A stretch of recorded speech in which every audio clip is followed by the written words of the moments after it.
Hello student, my name is Sandeep Shrivastava. आज की class में हम आपको एक नए चैप्टर सिविक्स में जिसका नाम है फेडरलिज्म उसके बारे में बताने जा रहे हैं।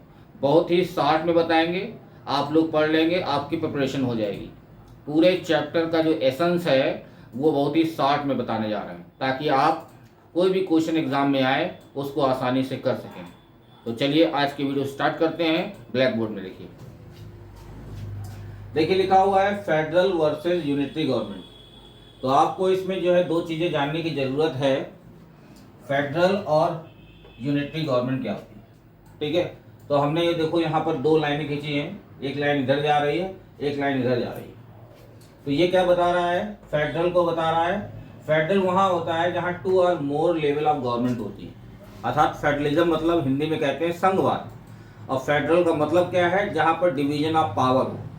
फेडरल मतलब होता है जहां पर पावर का डिवीजन हो। तो यहाँ क्या लिखा हुआ है, जहां पर टू और मोर, दो या दो से अधिक लेवल ऑफ गवर्नमेंट होते हैं, वहां पर फेडरलिज्म होता है, यानी कि फेडरल होता है वो। वहां पर कौन सी गवर्नमेंट होती है, फेडरल गवर्नमेंट होती है। और जहां पर वन लेवल ऑफ गवर्नमेंट होता है वहां पर यूनिटरी गवर्नमेंट होती है। कौन सी गवर्नमेंट होती है, यूनिटरी। इतनी बात क्लियर हो गई। तो एग्जाम में आए लिखने को ध्यान रखिएगा, जहां दो या दो से अधिक लेवल ऑफ गवर्नमेंट होते हैं उसको हम फेडरल कहते हैं, और जहां पर वन लेवल ऑफ गवर्नमेंट होता है वहां पर यूनिटरी गवर्नमेंट होती है। इतनी बात समझ में आ गई। अब इसमें क्या है, टू और मोर लेवल का मतलब क्या है, आपको मालूम है, सेंट्रल गवर्नमेंट, स्टेट गवर्नमेंट और लोकल गवर्नमेंट। हमने आपको बताया पिछली वीडियोस में कि vertical level of form of government क्या होता है। तो वही चीज़ है, आपका सबसे बड़ी क्या होती है, सेंट्रल होती है, फिर स्टेट होती है, फिर लोकल गवर्नमेंट होती है। तो इस प्रकार किसमें आता है, फेडरल। तो जहाँ पर भी जिस देश में भी अगर ऐसा सिस्टम है तो वो फेडरल है। और इसमें क्या होता है, इसमें नो डिवीजन ऑफ पावर होता है। अगर पावर डिवीजन होगा भी तो वो सबॉर्डिनेट ऑफ वन लेवल, यानी कि जो वन लेवल ऑफ गवर्नमेंट है उसकी सबॉर्डिनेट काम करेगी। पहले तो होता ही नहीं है। अगर मान लेते किसी स्टेट में बना भी दिया जाता है तो वो सबॉर्डिनेट के रूप में काम करता है। ठीक है, तो इसमें डिवीजन ऑफ पावर होता है, इसमें डिवीजन ऑफ पावर नहीं होता है। अब आते हैं टू रूट ऑफ फेडरेशन। इसके दो रूट होते हैं, दो तरीके से चलता है फेडरेशन। कैसे, पहला होता है आपके एग्जाम में आएगा कमिंग टुगेदर फेडरेशन, और दूसरा होता है होल्डिंग टुगेदर फेडरेशन। बहुत पूछा जाता है, कभी कभी इसमें डिफरेंस पूछा जाता है, एग्जाम में आ जाता है डिफरेंस क्या है। तो इसमें क्या है, कमिंग टुगेदर, नाम से ही लग रहा है कमिंग टुगेदर, सब लोग आ जाओ। तो स्टेट्स कम टुगेदर, इसमें जितने भी स्टेट्स होते हैं कंट्री के अंदर वो सब मिल जाते हैं और क्या बनाते हैं, to form a bigger unit, एक बड़ी यूनिट बनाते हैं। तो जितने भी देश के अंदर स्टेट्स होते हैं वो सब आपस में मिलकर एक बड़ी यूनिट बनाते हैं। तो ये किसके अंतर्गत होता है, कमिंग टुगेदर। जैसे कि आपने यूएसए देखा है, स्विट्जरलैंड, ऑस्ट्रेलिया, इसके एग्जाम्पल है। ठीक है, यूएसए, स्विट्जरलैंड, ऑस्ट्रेलिया इसके जो है एग्जाम्पल हैं आपके कमिंग टुगेदर के। ठीक है, तो इसमें क्या होते हैं, जितने भी स्टेट होते हैं सब आपस में मिलकर एक बिगर यूनिट बनाते हैं और फिर वहां पर गवर्नमेंट चलती है, सिस्टम चलता है। तो इसको बोलते हैं कमिंग टुगेदर। फिर आता है होल्डिंग टुगेदर फेडरेशन। क्या होता है, इसमें लार्ज कंट्री, बड़े बड़े जो कंट्री होते हैं जैसे इंडिया, डिवाइड्स इट्स पावर, वो अपनी पावर को डिवाइड कर देता है बिटवीन कॉन्स्टिट्यूएंट यूनिट। अपनी पावर को जो है, क्योंकि बड़ा होता है, उसकी लुक आफ्टर करने के लिए, उसके देखभाल करने के लिए वो अपनी पावर को क्या करती है, अपनी कॉन्स्टिट्यूएंट यूनिट में डिवाइड कर देता है, दे देता है। जैसे कि इंडिया, स्पेन और बेल्जियम में। तो ये अपनी पावर को सेंट्रल में भी रखता है और स्टेट्स को चलाने के लिए अपनी पावर को स्टेट में भी प्रोवाइड कर देता है। तो दो चीज़ें ध्यान रखिएगा, कमिंग टुगेदर और होल्डिंग टुगेदर। ठीक है, एग्जाम्पल आ जाते हैं। एग्जाम्पल होल्डिंग टुगेदर के एग्जाम्पल क्या है, इंडिया, स्पेन, बेल्जियम। हालांकि बेल्जियम जो है 1950 से 1960 में के बीच में वो नहीं था, क्या वो डेमोक्रेटिक नहीं था, बाद में डेमोक्रेटिक बना है। ठीक है, अपनी सूझबूझ के हिसाब से उसने अपनी पावर को बाद में क्या किया, उसको डिवाइड किया। जब उसने डिवाइड किया तो फेडरेशन में आ गया, इसीलिए एग्जाम्पल लिखा हुआ है। ठीक है, अब बच्चों देखो क्या है अगला टॉपिक, डिसेंट्रलाइजेशन इन इंडिया। बच्चे इसमें अक्सर कंफ्यूज हो जाते हैं, नाम सुन के सोचते हैं क्या है। तो डिसेंट्रलाइजेशन इन इंडिया को, डिसेंट्रलाइजेशन को कहते हैं हिंदी में विकेंद्रीकरण।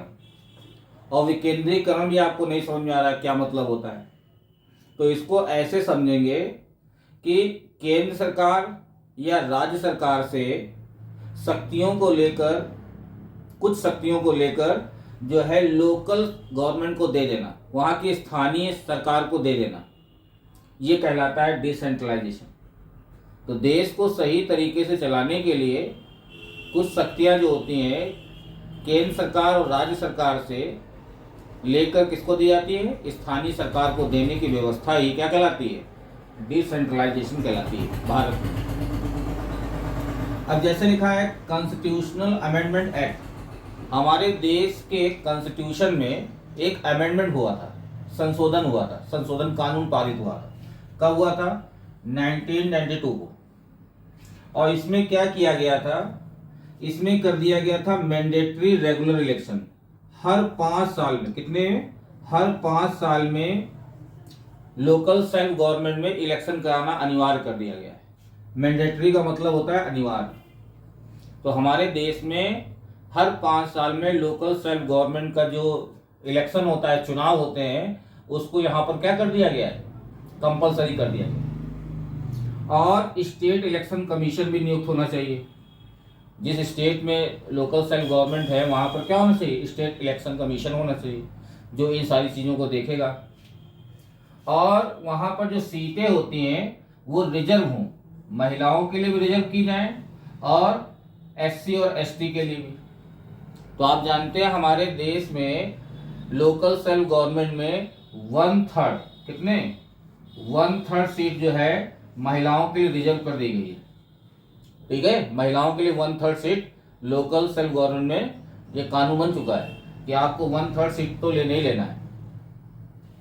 और दूसरे एससी और एसटी होते हैं, अनुसूचित जाति और अनुसूचित जनजाति को, शेड्यूल कास्ट, शेड्यूल ट्राइब, उनको भी लेना है। Share of revenue with local government, और जो सरकार का जो रेवेन्यू आता है स्टेट का, उसको शेयर करना है, उसका हिस्सा कुछ देना है, किसको, लोकल गवर्नमेंट को, चाहे वो रूरल में हो या अर्बन में। तो आप समझ ही गए। तो अमेंडमेंट एक्ट से क्या हुआ, लोकल सेल्फ गवर्नमेंट में जो है कुछ नियमावली बदली गई है, 5 साल में चुनाव कराने हैं। तो रूरल लेवल में भी, रूरल लेवल में क्या होते हैं, पंचायतों के चुनाव होते हैं, वो 5 साल में कराए जाते हैं। उसी तरीके से शहरों में क्या होते हैं, अर्बन लेवल में म्युनिसिपल कॉर्पोरेशन या कमेटीज के चुनाव होते हैं, उनको भी मैंडेटरी कर दिया गया कि 5 साल में चुनाव कराए जाएंगे। इतनी बात समझ में आ गई। तो ये आपका जो है डिसेंट्रलाइजेशन व्यवस्था जो है देश को सुचारू रूप से चलाने के लिए, ठीक है, ये व्यवस्था की गई है। अब अगला टॉपिक आता है लिस्ट सिस्टम इन इंडिया। इससे भी क्वेश्चन आता है एग्जाम में, इससे भी एग्जाम में एक क्वेश्चन जरूर पूछा जाता है। और 4 प्रकार की लिस्टें होती हैं, इसको अच्छी तरीके से समझिएगा क्या लिखना है। ठीक है, कभी कभी 2 लिस्ट आ जाती हैं, कंपैरिजन लिखने को आ जाता है, कभी कभी सारी लिस्ट लिखने को आ जाती हैं। वो नंबर पे डिपेंड करता है कि 2 मार्क्स वाला आ रहा है कि 3 मार्क्स वाला आ रहा है कि 5 मार्क्स आएगा पक्का। तो लिस्ट क्या होती है हमारे भारत में, लिस्ट सिस्टम, तो 3 प्रकार की लिस्ट होती हैं। एक होती है यूनियन लिस्ट, एक होती है स्टेट लिस्ट, और एक होती है कंकरेंट लिस्ट, और लास्ट में है रेजिडोरी लिस्ट। ये 4 प्रकार की लिस्टें आपको पढ़नी है और अच्छी तरीके से पढ़नी, समझना है। जैसे यूनियन लिस्ट की बात करें तो इसमें नेशनल संबंधी, नेशनल इंटरेस्ट, जो राष्ट्रीय स्तर के जो सब्जेक्ट होते हैं वो इसमें आते हैं। ठीक है, जो राष्ट्र के लिए होते हैं, देश के लिए, तो वो सारे सब्जेक्ट जो होते हैं वो नेशनल इंटरेस्ट में आते हैं। जैसे कि फॉरेन अफेयर का कोई मामला है, विदेश का कोई मामला है, वो हमारे यूनियन लिस्ट में आएगा। बैंकिंग संबंधी जो भी मामले हैं वो निर्णय कौन करेगा, यूनियन लिस्ट में आएगा। हमारे देश की सुरक्षा का मामला है, डिफेंस का मामला है, वो कौन करेगा, यूनियन लिस्ट में आएगा। करेंसी, करेंसी कितनी छपने के लिए, हालांकि छापता तो आरबीआई है लेकिन on behalf of central government, तो करेंसी कितनी छपेगी, क्या होगा, ठीक है, डिमोनेटाइजेशन होगा कि नहीं होगा, ये सारा जो है करेंसी वाला सेंट्रल गवर्नमेंट के अंतर्गत आता है। कम्युनिकेशन, जितने प्रकार के भी कम्युनिकेशन है वो किसके अंतर्गत आते हैं, सेंट्रल में आते हैं, यूनियन लिस्ट में आते हैं। और ध्यान रखिएगा ओनली यूनियन गवर्नमेंट, कौन सी गवर्नमेंट, ओनली यूनियन गवर्नमेंट जो है कैन मेक लॉज। तो इन जितने भी टॉपिक हमने बताए हैं जो नेशनल इंटरेस्ट में आते हैं, उसमें केवल जो है हमारी यूनियन गवर्नमेंट, जिसको हम सेंट्रल गवर्नमेंट बोलते हैं, वही लॉज बना सकती है, कानून बना सकती है, और कोई नहीं। समझ में आ गया? अब आते हैं स्टेट लिस्ट। स्टेट लिस्ट में नाम से ही लग रहा है जो स्टेट के इंटरेस्ट में आते हैं, जो राज्यों के इंटरेस्ट में आते हैं, वो हमारे स्टेट इंटरेस्ट होते हैं। जैसे कि पुलिस का मामला, वो कौन डिसाइड करेगी? उस स्टेट के जो मुख्यमंत्री हैं या उस स्टेट का जो है, वो लोग डिसाइड करेंगे पुलिस के बारे में। ट्रेड, वहाँ के व्यापार के बारे में स्टेट। एग्रीकल्चर हुआ, इरिगेशन मतलब सिंचाई, ये सारे मामले जो है स्टेट देखती है। और इन मामलों में स्टेट कैन मेक लॉज, क्या बना सकती है? आप तो जानते हैं हमारा देश फेडरल है, डिवीजन ऑफ पावर है, तो यहाँ पर स्टेट ही लॉज बना सकती है इन टॉपिक में। तो ये याद रखना है, पुलिस, ट्रेड, एग्रीकल्चर, इरिगेशन किस में आते हैं? स्टेट लिस्ट में आते हैं। और जो स्टेट लिस्ट में आते हैं, ओनली स्टेट, क्या बताया जाएगा? Only state can make laws, याद रहेगा। अगला है कंकरेंट लिस्ट। इसमें क्या होते हैं? ये कॉमन इंटरेस्ट वाले मामले होते हैं। कॉमन का मतलब है जो उतना ही महत्व रखता है नेशनल के लिए, उतना ही महत्व रखता है स्टेट के लिए। तो इन दोनों के जो कॉमन सब्जेक्ट होते हैं वो आते हैं, इसीलिए कहा गया कॉमन इंटरेस्ट वाले। जैसे एजुकेशन दोनों के लिए महत्वपूर्ण है, तो कॉमन में आ जाएगा। फॉरेस्ट भी दोनों के लिए महत्वपूर्ण है, कॉमन में आ जाएगा। मैरिज, शादी वाले मामले, वो भी इसी में आ जाएंगे। एडॉप्शन, किसी को गोद लेना है। सक्सेशन, किसी का उत्तराधिकारी जो आगे बढ़ती है। तो इसमें जो रहते हैं both tier can frame laws. Both tier का मतलब स्टेट भी कानून बना सकता है और यूनियन लिस्ट भी, यानी कि सेंट्रल गवर्नमेंट भी कानून बना सकती है। तो बोथ टीयर का मतलब है स्टेट गवर्नमेंट भी कानून बना सकती है इन टॉपिक में, और सेंट्रल भी बना सकती है। और मान लो कभी दो स्टेट और सेंट्रल गवर्नमेंट में क्या हो जाए, किसी बात को लेकर कॉन्फ्लिक्ट पैदा हो जाए, झगड़े की स्थिति आ जाए, बात ना बने, तो उस समय जो है हमेशा बात मानी जाती है किसकी? यूनियन सेंट्रल गवर्नमेंट की।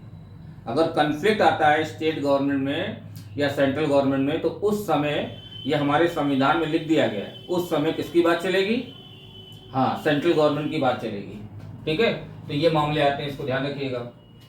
फिर कुछ नए सब्जेक्ट आते हैं, उसको रेसिड्यूरी लिस्ट में रखा गया है। रेसिड्यूरी लिस्ट में क्या है? नए सब्जेक्ट आ गए, क्योंकि जब कानून बना था 3 ही लिस्ट थी, लेकिन अब मॉडर्न टाइम में जमाना आगे बढ़ रहा है, तो एक कंप्यूटर नई नई चीजें आ गई हैं, तो जितने भी नए टॉपिक आ रहे हैं वो सब किस में रखे गए हैं? रेसिड्यूरी लिस्ट में रखे गए। तो नए सब्जेक्ट जितने भी आ रहे हैं वो रखे जा रहे हैं इसी में। जैसे कंप्यूटर टेक्नोलॉजी, हार्डवेयर, आप लोग तो पढ़ते हैं कंप्यूटर, हार्डवेयर और सॉफ्टवेयर जानते ही हैं। तो हार्डवेयर के मामले, सॉफ्टवेयर के मामले, या इंटरनेट रेगुलेशन के मामले जो हैं, वो सारे के सारे मामले जो है रेसिड्यूरी लिस्ट में आते हैं। और इन टॉपिक्स में कानून बनाने का अधिकार किसको है? केवल और केवल यूनियन गवर्नमेंट को। केवल और केवल यूनियन गवर्नमेंट जो है इन टॉपिक्स में कानून बना सकती है। बात समझ आ गया? हाँ, आज हम बेटा आपको कुछ महत्वपूर्ण क्वेश्चन के बारे में बताने जा रहे हैं, इसी चैप्टर के बारे में, वो भी समझ लीजिए, काफी कुछ क्लियर हो जाएगा। जैसे पहला क्वेश्चन है, what are the 2 main objective of federal system. Bharat हमारा एक फेडरल कंट्री है, और उस फेडरल कंट्री के लिए 2 मेन ऑब्जेक्टिव क्या होते हैं? तो पहला ऑब्जेक्टिव होता है to safeguard and promote unity of the country. देश के अंदर सुरक्षा और यूनिटी को बढ़ावा देना, ये पहला मकसद हो गया। टू एकोमोडेट रीजनल डाइवर्सिटी, देश के अंदर जो डाइवर्सिटी है उसको स्थान देना, उसको एकोमोडेट करना, उसको रेस्पेक्ट देना। दूसरा क्वेश्चन है, व्हाट इज द पंचायत समिति। पंचायत समिति क्या होती है? तो ये जो पंचायत समिति होती है लोगों के द्वारा बनती है। वे लोग क्या होते हैं? They are directly elected by, वो चुने जाते हैं जितनी भी एडल्ट पॉपुलेशन होती है, जो चाहे वार्ड में रह रही हो या विलेज में। तो गांव में रहने वाले जितने भी एडल्ट होते हैं, जिनकी उम्र 18 से बड़ी होती है, उनके द्वारा जो है पंचायत समिति को चुना जाता है, उनके मेंबर चुने जाते हैं। और कई सारे जब मेंबर बनते हैं तो एक समिति बन जाती है। अगला क्वेश्चन है, व्हाट कॉन्स्टिट्यूट द जिला परिषद। जिला परिषद कैसे बनता है? क्या चीजें हैं जो जिला परिषद बनाती हैं? तो ऑल पंचायत समिति, जितनी भी पंचायत समिति में मैंने बताया आपको, तो जितनी पंचायत समिति है या मंडल्स हैं, मंडल्स को हम ब्लॉक भी कहते हैं। जब एक मंडल जो है कई सारे गांवों को लुक आफ्टर करता है तो वो मंडल कहलाता है या उसको ब्लॉक कह लीजिए। आपने सुना होगा बीडीओ, ब्लॉक डेवलपमेंट ऑफिसर, जो गवर्नमेंट के द्वारा जो है ब्लॉक में रखा जाता है, जो देखता है कई सारे गाँव को, उसको मंडल कह लीजिए या ब्लॉक कह लीजिए। तो इन अ डिस्ट्रिक्ट, तो ये दोनों चीजें पंचायत समिति और मंडल आपस में मिलकर क्या बनाते हैं, जिला परिषद बनाते हैं। बात समझ आ गई। Who are the political head of the municipality and the gram panchayat. Municipality कह लीजिए या म्युनिसिपल कारपोरेशन कह लीजिए, उसका हेड कौन होता है और ग्राम पंचायत का हेड कौन होता है। तो याद रखिएगा, म्युनिसिपैलिटी का जो हेड होता है वो मेयर होता है और जो ग्राम पंचायत का हेड होता है वो सरपंच होता है। 5 लोगों से बनता है। मुखिया जो होता है 5 लोगों में वो सरपंच होता है। केवल यही ऐसा व्यक्ति होता है जिसको सैलरी मिलती है, बाकी 4 लोगों को नहीं मिलती। 5 लोगों में केवल सरपंच को ही सैलरी मिलती है। मेयर को हम first citizen of the city भी कहते हैं। ये हमारे शहर का जो है प्रथम नागरिक भी कहलाता है mayor. Which judgment of the supreme court made Indian federal power sharing more effective. कौन सा सुप्रीम कोर्ट का जो निर्णय है जो फेडरल पावर को और इफेक्टिव बनाता है। तो सुप्रीम कोर्ट ने जो है डिक्लेयर कर दिया कि central government can not dismiss the state government in arbitrary manner. Supreme court ने ये कह दिया कि सेंट्रल गवर्नमेंट अब जो है वो स्टेट गवर्नमेंट को किसी भी आर्बिट्रेरी मैनर से, किसी भी अनुचित तरीके से उसको डिसमिस नहीं कर सकती, अर्थात राष्ट्रपति शासन नहीं लगा सकती, किसी भी स्टेट को भंग नहीं किया सकता। ये बड़ा इफेक्टिव एक कदम सुप्रीम कोर्ट के द्वारा सेंट्रल गवर्नमेंट के ऊपर लगाया गया। ठीक है, तो आज के लिए बस इतना ही करते हैं। ये महत्वपूर्ण क्वेश्चन है, इसको देख लीजिएगा, हमारी वीडियो को देखिए और लिख लिख के प्रैक्टिस करिए। निश्चित तौर पे आपको पूरा चैप्टर क्लियर हो जाएगा। एग्जाम में कैसा भी क्वेश्चन आएगा आप निश्चित तौर पर लिख कर जरूर आएंगे। Okay, thank you very much.